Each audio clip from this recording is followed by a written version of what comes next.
podcast listeners. This is Ed Franklin with the Ed Franklin No Limits podcast. Thank you for joining me. I'm so glad you guys listen. If you get a chance to share this, if it resonates with you and or it might resonate with somebody else, please share my podcast, pass it along. If you watch this on my YouTube channel, please hit the subscribe button. Very, very simple. I'm not going to tell you how to get a hold of me. You already know. You can always go to social media and get a hold of me. So this podcast is going to be much more positive than last week's podcast. I think I said last week at the beginning that I didn't like doing those type of podcasts because they're very, I don't like negativity. I just don't like it in my mind. I don't just like it in general. But with this job search that I'm going through, and there was a lot of negativity that came out of it. And in my own mind, a lot of times, it's not even really happening. Sometimes it's just in my own mind. And you have to take the good with the bad, right? You have to have some bad to know when you're doing well. So today's podcast, I'm posing a question to all of you. And that question is, what if? And I did a talk when I was at the chamber, I did a talk about this. And it was kind of a business talk about what if you had more revenue in your business, or what if you were making more money, or whatever. Relationships, whatever you want to get involved with. So as I decided to do this talk on my podcast, I started redoing some research. And of course, everything on the internet is true, but in this situation, I was reading things about neuroscience and all kinds of different topics. And oddly enough, I was looking for the positives, right? What if something positive happened? And I got a lot of the negativity. Well, I mean, that's always the case. And anytime you're manifesting something, or you're trying to, change an outcome of something that hasn't happened yet, you need to approach it with a positive attitude or a negative attitude. Sometimes people go to negative, like, what if, it rains on the day I planned a birthday party for my child or something? And not that you can make it rain or not, but it starts to affect the neurons in your brain and kind of rearrange some things. So when I found the positive piece of this, we were talking about how serotonin is starting to develop in your mind when you're starting to have these positive things, and your mind starts to go towards things of how to succeed in these different areas. And that could be, what if my relationship was stronger? What if I had more money? What if anything, whatever you're going to ask yourself. I was listening to Jack Canfield once. Jack Canfield's, I don't know if he's a motivational speaker, but I used to listen to him quite a bit, and maybe in the 90s, and he's still around. He still comes up on my feed sometimes when I listen to him. And he's big into how, what you're developing in your mind. And I remember him bringing up once that if you were going to go to the dentist, when we were younger, when I was younger, going to the dentist was horrible. They just weren't as good as they are now. I don't mind going now because they're so good at what they do. It's usually painless. And if there is any pain, it's slight.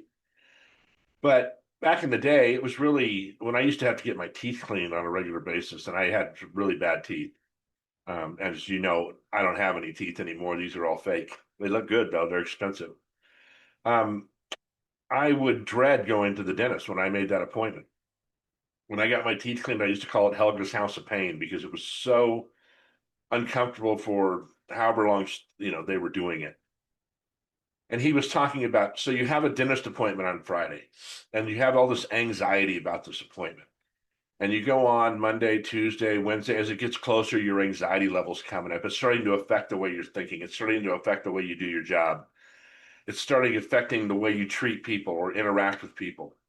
And you get to Friday and you get a call very early in the morning, and they tell you that the dentist had an emergency and your appointment's canceled.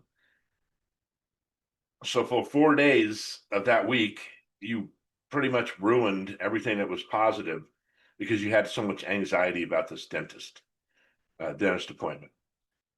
And on the negative side of things, when I was just reading prior to this coming on this podcast, I was reading some things, and it was talking about how dangerous it is to ask what if you're asking the wrong questions. And it didn't bring that up. It was just about negativity from this neuroscience scientist that was I was looking at or reading about, and it's what if the relationship doesn't work out? What if my car breaks, or what if this or that happens? And yes, when you start thinking negative like that, uh, you start to manifest thoughts, and things start to go bad. During this job search, that was happening to me. I was starting to get a lot of anxiety because money and not having a job, and this is coming up and that's coming up.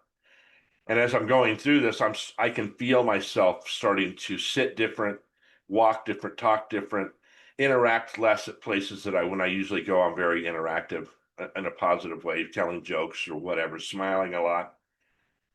But but conversely, if you're asking yourself, what if I had more money? Let's just use that as an example.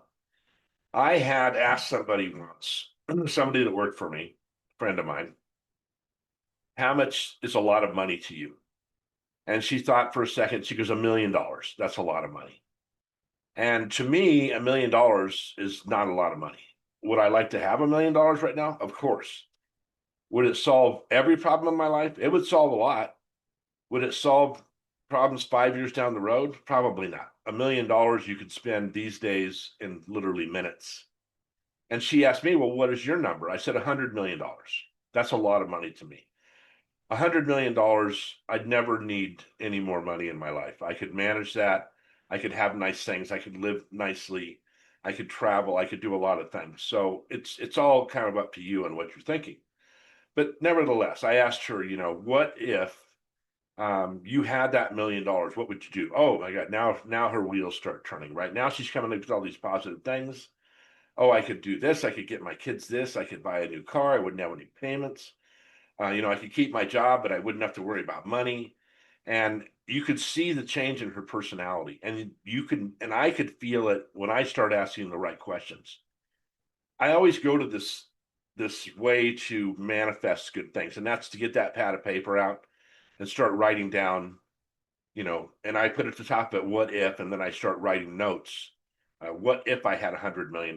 What if I had that super awesome job that kept me busy, that kept me engaged, that I could succeed highly in? And when I start asking myself those questions, my mind starts working towards answers. Physiologically, if you ask your mind what if, it will start to change. It will start to release chemicals. It will start to rearrange itself and your mind to get to that point. The key to it is to be consistent, right? Now, I'm no doctor. You all know that. And I listen to this stuff on a regular basis. And sometimes even in the gym, I will listen to motivational speeches, clips of motivational speeches for an hour. I mean, maybe 2 or 3 minute clips. And I'm talking, the other day I listened to these for an hour and 24 minutes was the length of the album. I didn't listen to that whole album, but I listened to motivational speeches the entire time. And it does change the way you think. It changes my workout. It changes what I'm focused on. It changes um, all these things in a positive way. And after last week's podcast, when I put my clips out on social media, I will listen to a clip here and there because they're only like a minute or 2 minutes long. So if you see those on social media, listen to them real quick. It's very quick, 1 minute, 2 minutes. I think it's 2 minutes and 30 seconds is the top that they will last. And I was listening to those clips going, man, Ed, you've got to pull yourself out of this thing. You're actually manifesting bad luck. You're actually bringing on problems that you didn't have prior to this, or focusing on those problems, and it's keeping you down. It's getting very depressed. And I've had this going on for a couple of years, and I'm having to pull myself out, having to make a conscious effort of doing that. And I sit down a lot of times after looking for work, and I'll make notes. And then I go back through those notes and I look at them and I figure out the frame of mind I was in when I was writing that note down. And it does change. It changes my next thought. Look, we're our worst enemy. We all know that, but we could be our best advocate too. We constantly think of things that could happen, that never have happened, that you don't even know if they're going to happen. And we spend a lot of time worrying about things in the future, and we don't know what the future holds. If we knew that, I wouldn't have a problem because I would have known COVID was coming. Nobody knew COVID was coming. Nobody knew this person was going to pass away or this problem was going to arise. And this is why in my speaking, I'm talking about trauma and getting over these things. We have to be ready if those things come up. Asking yourself, what if I had a better relationship? Your mind will start figuring out things that you can contribute to that relationship. Now, when you're talking about things like relationships, you have other people involved. And if they're not on the same page, and that's that expectations I've talked about many a times, knowing each other's expectations, it's going to be a little bit more difficult. So in my mind, I would encourage you to do things that is on you, right? Nobody else involved. If you're trying to saying, what if I had that $1 million? And you'd say, well, I'd buy my kids thing. That's not what I'm talking about, because that's doing a service for your child.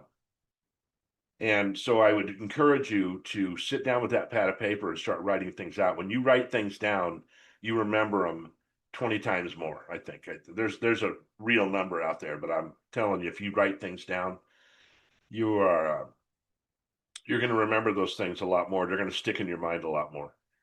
Making these to-do lists that are very positive. I'm going to do this on Tuesday. And the key to that is to do the thing on Tuesday. That's the discipline. They talk about KPIs a lot in business and in sales, especially. And I've mentioned this, I think, in either my last podcast or the podcast before. A KPI is a key performance indicator. So what that would be is, let's say you wanted to lose 40 pounds, whatever the number is. And you wanted to do that in 6 months. So you would go on your phone and figure out what 6 months from the day you're thinking about this. And it gives you a date. And at the end of that date, at that target date, you're going to be 40 pounds lighter. That would be a key performance indicator. A DPI, who my friend Steve Haru talks about in his book, is a daily performance indicator. The daily performance indicator would be all the things you have to do each day to get to that KPI, right? Those little miniature goals. Today, I'm going to eat the right foods. I'm not going to eat sugar. I'm not going to drink alcohol. I'm not going to do this, do that. I'm going to go to the gym tomorrow at 9 a.m., whatever the number is. And those are those daily DPIs, right? Those are those little goals I've talked about in the past on several of my podcasts. Those things I talked about on my podcast where you're making these really small goals, right? On Friday, I'm going to do this. 30 seconds, not 2 hours. I'm not going to spend my whole day doing this. I'm going to do one thing that takes me 30 seconds. And maybe that's reading the Bible or reading a book or doing something that's just going to take 30 seconds or a minute. I'm going to, meditate for X amount of time. These are those things. What if I every Friday read a chapter in the Bible or something?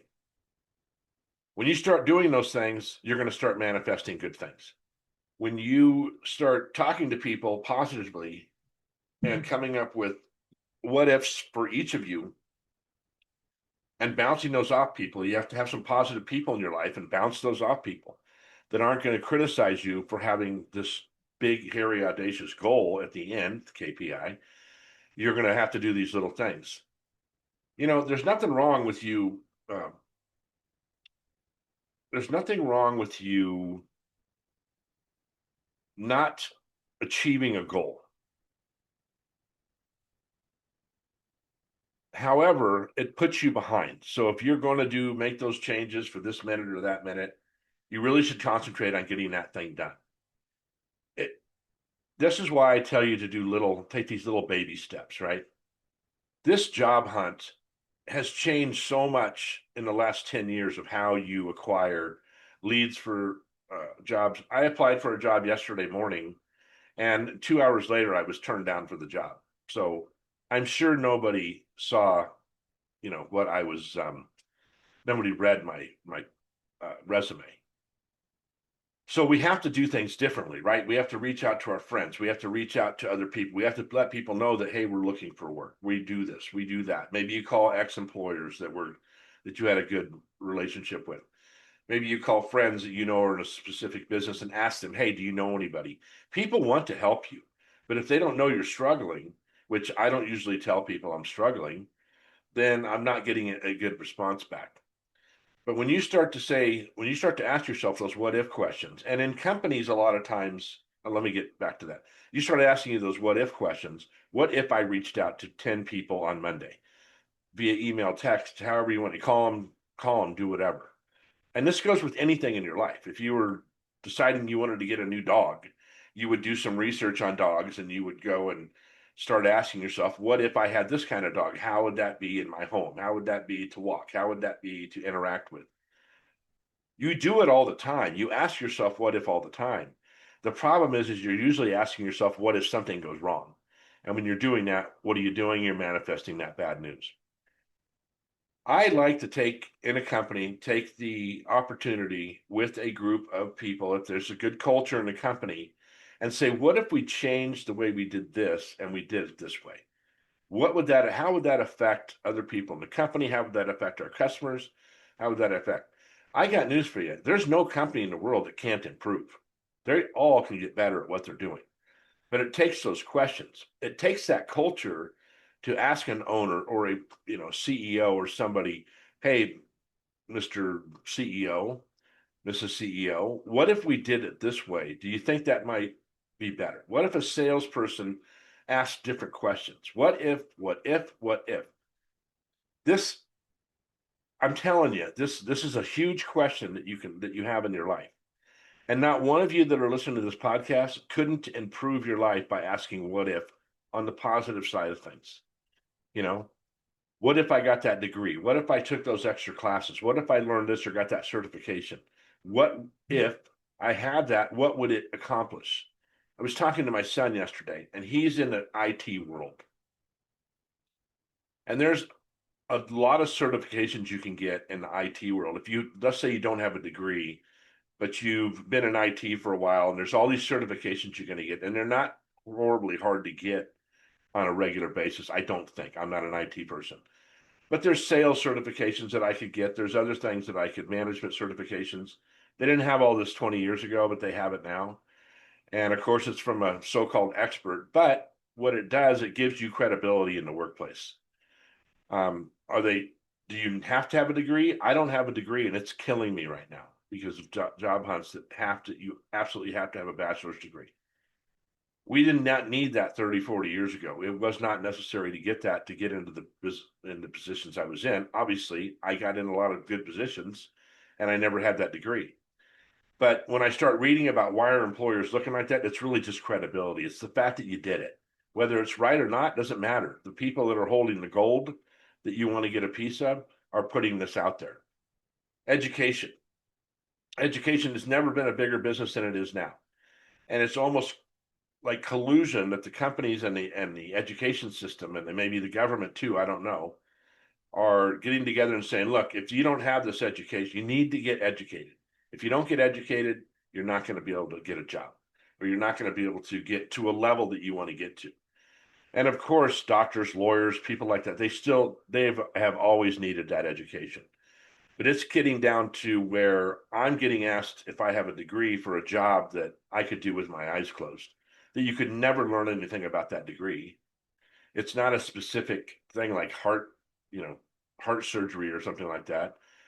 And they never ask no, I shouldn't say that. They once in a while will ask what the degree is in, but it's usually not related to the job. It's just the fact that degree gives you some credibility. So this isn't going to be a long podcast, and I will put the clips out on social media. I just kind of wanted to get back into this positive groove where I'm pleading with you for the sake of yourself to start asking those what if questions on a positive thing. Like I said, what if I had more money? What if I was in a better relationship? What if I had a better job? What if I had a nicer car? What if I lived in a different area? What if I lived in a different state? You ask yourself those questions on a regular basis, but I want you to be more deliberate about it. I want you to start asking yourself, what if I was 30 pounds lighter? What would that look like? What would I walk like? What would I talk like? How much more would I have my head held up, when you're walking? Because when I'm telling you, you can tell, you can watch people's body language and tell if someone's a little down or they're way up, or, you can't tell specifically what happened to them, but you can tell if it was a positive or negative thing. You ever just say hi to somebody and they're just grumpy as hell, and they're just, you don't know what happened to them 5 minutes before. This is why when we get service that isn't exemplary, I don't stress out too much. I don't know what that person's going through right now. I don't know what kind of situation they're in with their children, their spouse, or their employer. I don't know. Another reason why culture is so important in a company. You have to have a culture where you can go to those, um, high level managers or CEOs or owners and ask them questions and be honest about what's going on. And I know that's not always the case. Sometimes if you go to a manager and you tell them, I don't really like the way this is, they just figure that you're one of those complaining people. And that's shame on them. They should ask a few more questions like, well, how do you think we can fix it? I had a guy one time when I worked at Pepsi that told me, and this is an old saying, he said, instead of telling me why something can't work, tell me how it can work. And that definitely shifted the way I approach things. How could I do this better? And does it make sense? And does it cost more money? Will it save us money? Does it cost more money up front than save in the end? Does it cost less money up front and cost more in the end? It's all these questions. And this podcast isn't about business. It's about you. It's about you and it's about me. I use this podcast unbeknownst to me when I started it. I started to use it as therapy for myself, to talk to you, to talk to myself, to start figuring out who I am. And I know at almost 63 years old, I should know that, but you probably don't know who you are either. Certain things happen in your life that change the way you think. We start getting more cynical. I'm watching this, over the last 10 years with this political environment we're in, where, if you support this person hates you, doesn't know you, just hates you because you support that person. People that will rather burn down a building than to, support somebody. We all know everybody makes mistakes. Nobody thinks alike. We're like DNA, man. We're all different. We get information from different places too. And I've talked about how much information we can get from so many different areas. There's thousands and thousands of news networks out there that are not reporting the same thing, no matter how it happened. So benefit from my therapy that I'm giving myself in this podcast, and start asking yourself, what if? What if I was better at something? What if I read a book and I learned about something? I've told you, I'm encouraging you to start learning about AI. AI is not going away. Is it the end of this is the greatest thing in the world? It's pretty cool. Is it always right? No. But it can be very advantageous for you to use it in different aspects of your life. It's kind of like those encyclopedias I talked about. So I'm going to end the podcast. It's a short one, like I said. But I want you to start kind of reflecting. Maybe before you go to bed, spend a couple minutes asking what if and those positive things, and rewire your mind. If you rewire your mind in that positive thing and you're asleep for 6 or 8 hours, your mind's going to start working on that answer. Okay. I told you, it's proven fact. Physiologically, if you ask yourself what if, your brain will rewire itself to make you figure out how to get that thing done or how to worry more about it. So, like I said, use the pad of paper, ask yourself what if, have an amazing Memorial Day weekend. The sun's going to be out mostly. And I'll get back here next week and do another podcast. And like I said, we're going to get that trajectory where we're getting more positive again. Start doing whatever I can to maybe help you out. Start giving you, I know you don't really care about my life, but it probably reflects some things that have happened in your life, whether it's looking for a job or it's, just trying to kind of figure out how to uh, manage everything. Life is not easy. We all know that. We all have trauma to deal with. We all have problems. We all have not perfect situations. Would it be great if they were perfect? I don't think it's possible, to be honest with you. We're just humans. So again, thank you for listening to my podcast. It's the EdFranklin No Limits podcast. I should be on every platform out there that you can think of. If I'm not, send me an email at edfranklin.nolimits@gmail.com. And if you have a platform you want me to be on, I'll figure out a way to get on it. They're generally free. I just need to search them out. Have an amazing Memorial Day weekend, and I will talk to all of you very soon.